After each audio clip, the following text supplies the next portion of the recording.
Democratic Congressman Mike Quigley of Illinois, co-chair of the Congressional Ukraine Caucus. He was one of the members of Congress on today's Zoom call with Ukraine's President Zelenskyy. And Congressman Quigley, I appreciate your time today. Thank you for joining us. I know you tweeted an image of you listening and taking notes during that call. We're looking at that image now. So can you just give us your first impressions from the call of President Zelenskyy, what you thought of his demeanor today and his push for additional support from the West? I was taking notes, and I'm not a reporter or stenographer, but I wrote calm, heroic, unprecedented. Is just, you know, what's the parallel, right? Churchill during the blitz, but not even Churchill faced the imminent threat that President Zelenskyy faces. And, you know, I don't think that you can sit there without human emotion and not be moved and not be motivated. Everything we talk about when we talk about this issue that I witness is prefaced as, well, they're not a member of NATO. But the argument that President Zelenskyy made today, the same arguments after the Second World War that were really the reasons we created NATO. We created NATO for this kind of issue in the first place. And the spirit that he showed, that his people are showing, it's hard not to be moved. And look, Monday we go back and vote on a $10 billion package of aid, military and humanitarian. It was an amazing, inspirational speech to start that week off.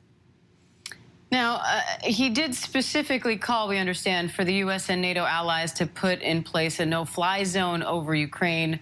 The White House in the past has rejected that. Vladimir Putin has said that he would consider that being directly involved in the conflict. So what's your take on that request? Well, first, Putin also said that the sanctions are an act of war. So obviously he doesn't want any involvement at all. Clearly, he would take that as dramatically escalatory. But a couple thoughts here. The President Zelenskyy also said that if you can't do that, give me the planes. And I do think that's actionable in a hurry. And obviously, what we're talking about are planes in Eastern Europe, former Soviet equipment that Zelenskyy's pilots know how to fly. In the U.S., I would surmise backfilling Eastern Europe with our planes. So I think that's actionable. That's something that could happen in a hurry. I do think there'll be an appetite in Congress to go forward with more dramatic sanctions, including, as you were just talking about, the energy sector. And that's altogether fitting and appropriate. So do you think that it's possible to get that type of military aid, like the planes you're talking about, to Ukraine quickly enough for them to be able to push back Russia's advance? Well, we're not talking about bringing them from the United States. So if they're in Eastern Europe, you know, they're in the neighborhood. So I do think that's possible.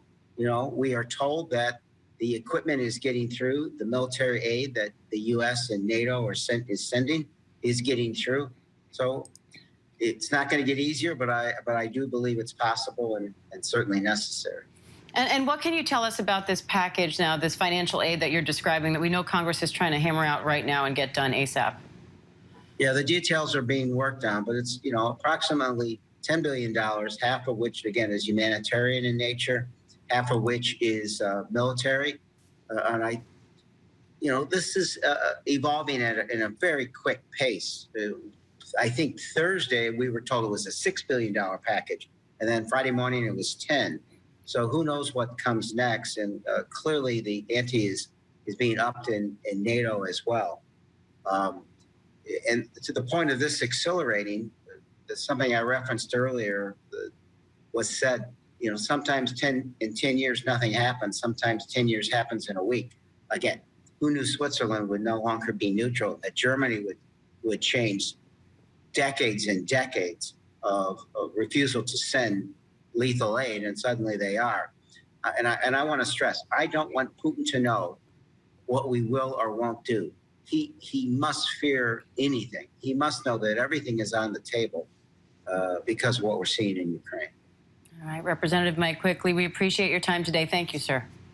Thank you. Take care. Hi, everyone. George Stephanopoulos here. Thanks for checking out the ABC News YouTube channel. If you'd like to get more videos, show highlights, and watch live event coverage, click on the right over here to subscribe to our channel. And don't forget to download the ABC News app for breaking news alerts. Thanks for watching.